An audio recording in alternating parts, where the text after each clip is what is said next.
Hello दोस्तों। तो कैसे हैं आप लोग।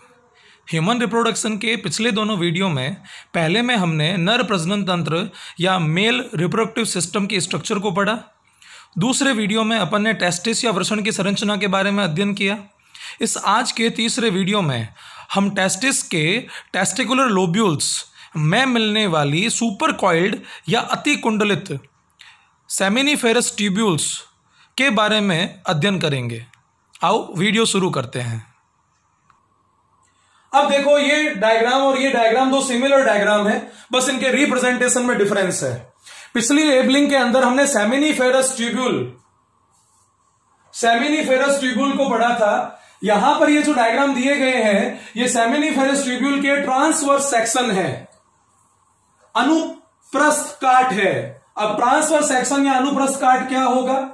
अगेन, ये अगर कोई स्ट्रक्चर है तो इस स्ट्रक्चर के 90 डिग्री एंगल पर अगर आप कोई सेक्शन कटिंग करते हैं तो उसको ट्रांसवर्स सेक्शन कहा जाता है। तो जैसे अगर ये सेमिनिफेरस ट्यूब्यूल थी तो हमने इसको यूं काटा और ऐसे देख रहे हैं, तो तब ये ऐसी डक्ट दिखाई दे रही है। मतलब अगर ये सेमिनिफेरस ट्यूब्यूल है तो ये जगह हम यहां पर देख रहे हैं। ये एनसीईआरटी में दिया गया डायग्राम है, पर इससे अच्छे से समझ में नहीं आता है। ये एक एनिमेटेड डायग्राम हमें इस टॉपिक को ज्यादा अच्छे से समझाएगा। यहां पर आप ये समझ चुके होंगे कि ये पूरा का पूरा एरिया टेस्टिकुलर लोब्यूल के अंदर का है।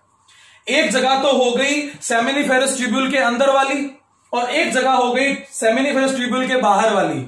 याद करो, सेमिनिफेरस ट्यूब्यूल के बाहर वाली जगह को हमने इंटरस्टिशियल स्पेस या अंतराली स्थल कहा था। देखो, ये एक ट्यूब, ये दूसरी ट्यूब, तीसरी, चौथी, पांचवी, ये 5 ट्यूब है और ये इसके बीच में खाली पड़ी जगह है। तो सबसे पहले मैं इस इंटरस्टिशियल स्पेस या अंतराली स्थल में पाई जाने वाली कोशिका का नाम बता रहा हूं। इस कोशिका को कहते हैं लेडिक कोशिका। इस सेल को कहते हैं लेडिक सेल या इंटरस्टिशियल सेल या अंतराली कोशिका भी इसे ही कहा जाता है। अभी नाम याद रखो, फंक्शन हम आगे अभी पढ़ने वाले हैं। लेडिक सेल हो गई इंटरस्टिशियल स्पेस में। सेमिनिफेरस ट्यूब्यूल के अंदर की बात करें तो यहां पर 2 टाइप के सेल को डिस्कस किया जाता है। पहली सेल को बोलते हैं सर्टोली सेल। सर्टोली सेल, ये वाली थी लेडिक सेल। लेडिक सेल, ये है सर्टोली सेल। देखो यहां पर ये येलो कलर की सेल्स दिख रही होगी आपको। ये जो येलो कलर की सेल्स है ना, यही सर्टोली सेल्स है। और इन येलो कलर की सेल्स के बीच में यहां देखो सीक्वेंस से बहुत सारी सेल्स का ग्रुप मिल रहा है। इन सेल की जो इनिशियल सेल्स होती हैं उनको कहते हैं स्पर्मेटोगोनिया। उनको कहते हैं स्पर्मेटोगोनिया। स्पर्मेटोगोनिया। तो आपको मैंने 3 टाइप की सेल बता दी। 2 तो सेमिनिफेरस ट्यूब्यूल के अंदर है और एक इंटरस्टिशियल स्पेस में है। फास्ट रिकॉल करते हैं, लेडिक सेल बाहर है और सर्टोली सेल और स्पर्मेटोगोनिया अंदर है। अब देखो, इसी डायग्राम का एक क्रॉस सेक्शन यहां पर दिखाया गया है। आप इसको ये वाली जगह समझ सकते हैं, मतलब इतना सा क्रॉस सेक्शन यहां पर बड़ा करके दिखाया जा रहा है। तो देखो, ये तो हो गया स्पर्मेटोगोनिया, ये हो गई आपकी सर्टोली सेल, और ये देखो स्पर्मेटोगोनिया का मॉडिफिकेशन हो रहा है और लास्ट में ये स्पर्म बन गया है, शुक्राणु बन गया है। तो ये जो स्टेज वाइज सेल्स दिख रही है ना आपको, ये अपन स्पर्मेटोजेनेसिस या शुक्राणु जनन के टॉपिक के अंदर पढ़ेंगे। और आप यहां पर इतना नोटिस कर लीजिए कि ये वाली सेल सर्टोली सेल में एम्बेडेड है, धसी हुई है। जैसे मान लो यहां पर सर्टोली सेल और ये स्पर्मेटोगोनिया इनमें धसे हुए हैं। क्यों धसे हैं? पोषण लेने के लिए, न्यूट्रिशन लेने के लिए। ये हम आगे अभी डिस्कस करेंगे। साथ साथ एनसीईआरटी वाला डायग्राम की लेबलिंग में आपको समझा देता हूं। एनसीईआरटी के इस डायग्राम के अंदर ये होगी seminiferous tubule, tube tube tube, duck duck duck duck, और ये हो गया इंटरस्टिशियल स्पेस, डार्क कलर वाला। 3 लेबलिंग दी गई है। सबसे पहले लिखी गई है इंटरस्टिशियल सेल्स, अंतराली कोशिकाएं। दूसरा स्पर्मेटोगोनिया, ये अंदर वाले स्पर्मेटोगोनिया, और यहां पर लिखे हुए हैं स्पर्मेटोजोआ, जिसको हम स्पर्मेटोजेनेसिस नाम के टॉपिक में पढ़ेंगे। और यहां नीचे दिया गया है आपके सर्टोली सेल्स, ये यहां सर्टोली सेल्स। तो सॉरी, 3 नहीं 4 लेबलिंग है, चारों आपको याद रखनी है। डायग्राम में लेबलिंग इसकी एनसीईआरटी वाली अच्छे से याद होनी चाहिए। 1 नंबर पर इंटरस्टिशियल सेल, 2 नंबर पर स्पर्मेटोगोनिया, उसी स्पर्मेटोगोनिया से बनेगा स्पर्मेटोजोआ, और चौथे नंबर पर ये आ गई सर्टोली सेल्स। ये डायग्राम आगे स्पर्मेटोजेनेसिस या शुक्राणु जनन में फिर से मैं रिपीट करूंगा, सबको समझ में आ गया होगा। आगे बढ़ते हैं चले।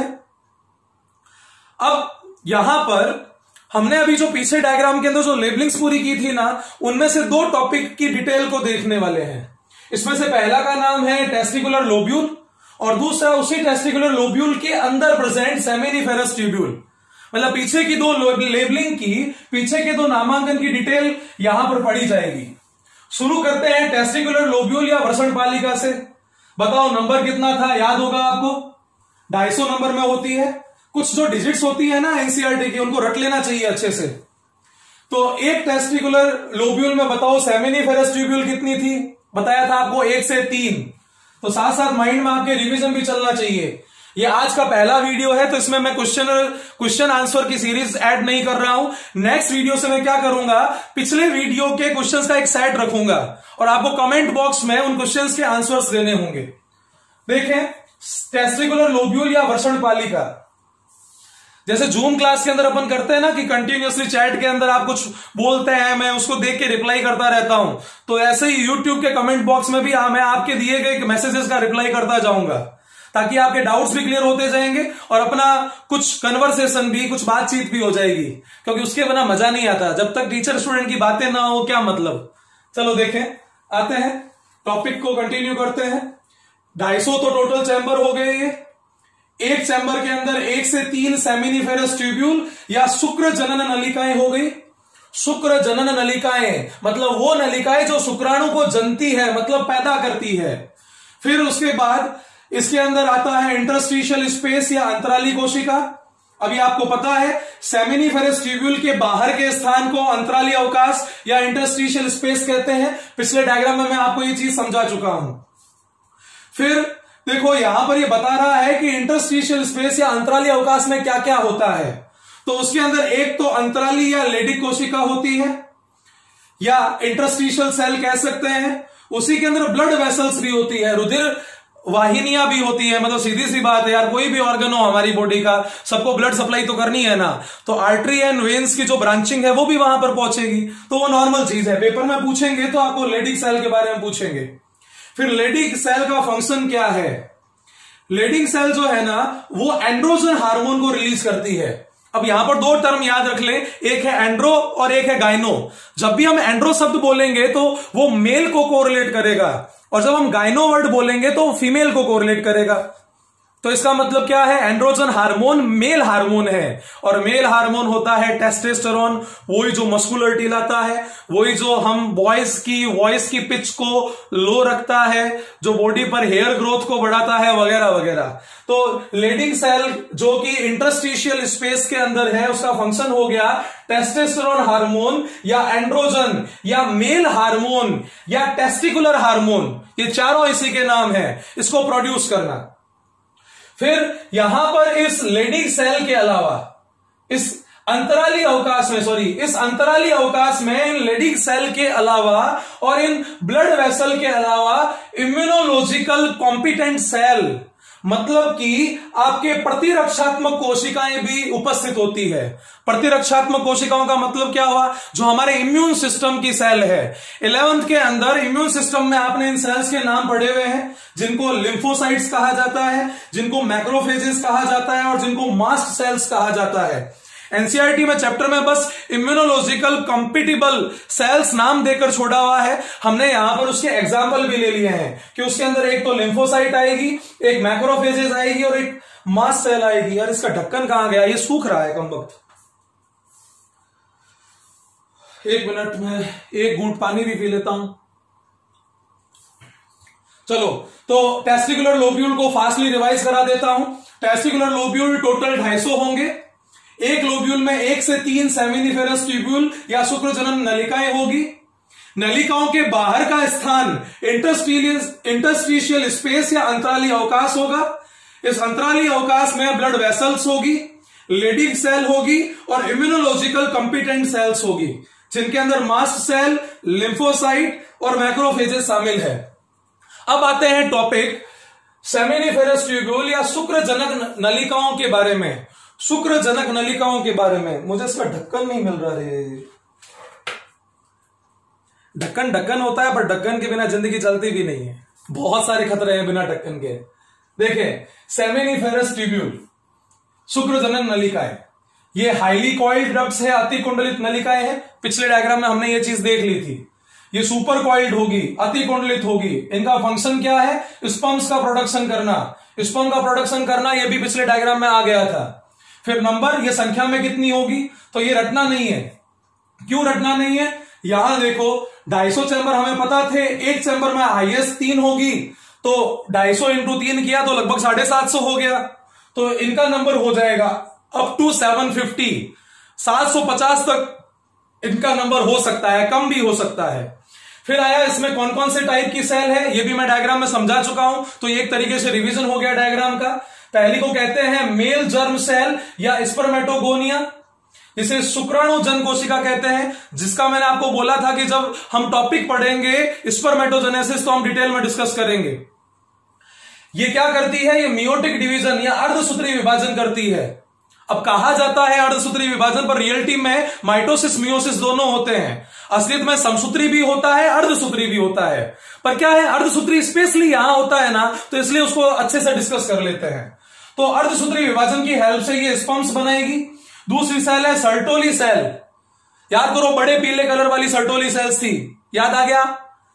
बोरिंग तो नहीं हो रहा वीडियो? थोड़ा देखो, जूम के अंदर अपन थोड़ा कन्वर्सेशन कर लेते हैं तो थोड़ा मजा आ जाता है। मैं इधर उधर की थोड़ी बातें कर पाता हूं, पर यूट्यूब वीडियो में मैं अभी समझ नहीं पा रहा हूं कि मैं इधर उधर की क्या बातें करूं। तो स्टार्टिंग वीडियोस है ना, तो एक बार पढ़ाई पे फोकस करते हैं। आगे के वीडियोस के अंदर हम पढ़ाई से रिलेटेड कुछ दूसरी बातें भी डिस्कस करते चलेंगे। सर्टोली सेल को धात्री कोशिका या पोषक कोशिका भी कहते हैं। इसी को नर्स सेल भी कहते हैं। क्यों है नर्स सेल? क्योंकि याद करो, वो शुक्राणु यूं सर डाल के घुसे पड़े थे सर्टोली सेल में न्यूट्रिशन लेने के लिए। तो इनका काम क्या हो गया? Germ cell, male germ cell को नरिशमेंट देना, विकसित होते शुक्राणुओं को पोषण या नरिशमेंट देना। सेमिनिफेरस ट्यूब्यूल फास्टली रिवाइज करते हैं। ये हाईली कॉइल्ड है, एक लोब्यूल में 1 से 3 है। इसका नंबर 750 तक हो सकता है। इसका मेन फंक्शन स्पर्म प्रोडक्शन है, और इसके अलावा क्या फंक्शन हो सकता है? स्पर्म को नरिशमेंट देना भी, स्पर्म का डेवलपमेंट करना भी। फिर इसके अंदर टाइप ऑफ सेल की बात करें तो एक मेल जर्म सेल है जो स्पर्म्स को बनाएगी मियोटिक डिवीजन से, और दूसरी सर्टोली सेल है जो डेवलपिंग स्पर्मेटोजेनेसिस करने वाली सेल्स को पोषण या नरिशमेंट देगी। अगर आपको लग रहा है कि 1-2 मिनट का थोड़ा रेस्ट चाहिए आपको, तो वीडियो को एक बार पॉज कर लो, थोड़ी सांस खा लो, कुछ पानी वानी पी लो, फिर आगे देखना शुरू कर देना। मैं कंटिन्यू करता हूं। यहां से बात होती है आपके इंग्वाइनल कैनाल की। या मैं भी अब सोच रहा हूं, अब है ना नेक्स्ट वीडियो में ही पढ़ लेंगे आगे। एक सेगमेंट हमारा कंप्लीट हो गया है। कल से अपन टेस्टिस के बचे हुए पॉइंट्स, टेस्टिस के बाहर की स्ट्रक्चर, टेस्टिस की जो कवरिंग है ना, स्क्रोटम, वृषण कोश, उस वृषण कोश का हमारी एब्डोमिनल कैविटी से क्या कनेक्शन है, वो कैसे आपस में जुड़े हुए होते हैं, किस तरीके से एम्ब्रियोनिक स्टेज के अंदर ये टेस्टिस या वृषण होते तो हमारी एब्डोमिनल कैविटी में है, धीरे धीरे स्क्रोटम में आ जाते हैं। ऐसे बहुत सारे टॉपिक्स को हम कल डिस्कस करने वाले हैं। कल के वीडियो में कैसे मेल रिप्रोडक्टिव सिस्टम को हमें ड्रॉ करना है, बनाना है, ये भी पढ़ेंगे। कल basic portion male reproductive system का हम फिनिश कर देंगे। उससे नेक्स्ट लेक्चर में फीमेल रिप्रोडक्टिव सिस्टम के अंदर आएंगे। तो आपको ये वीडियो कैसा लगा, ये क्लास अच्छी लगी कि नहीं लगी, आपके इसको और इंप्रूव करने के लिए क्या सजेशंस हैं, ये सारी बातें, आपके इस वीडियो के बारे में क्या डाउट्स है, सबके सब मुझे कमेंट सेक्शन के अंदर बताएं। मैं यही हूं, आपके कमेंट्स को देखूंगा और रिप्लाई करूंगा। ओके, टाटा, कल तक के लिए। कल नेक्स्ट वीडियो देखेंगे।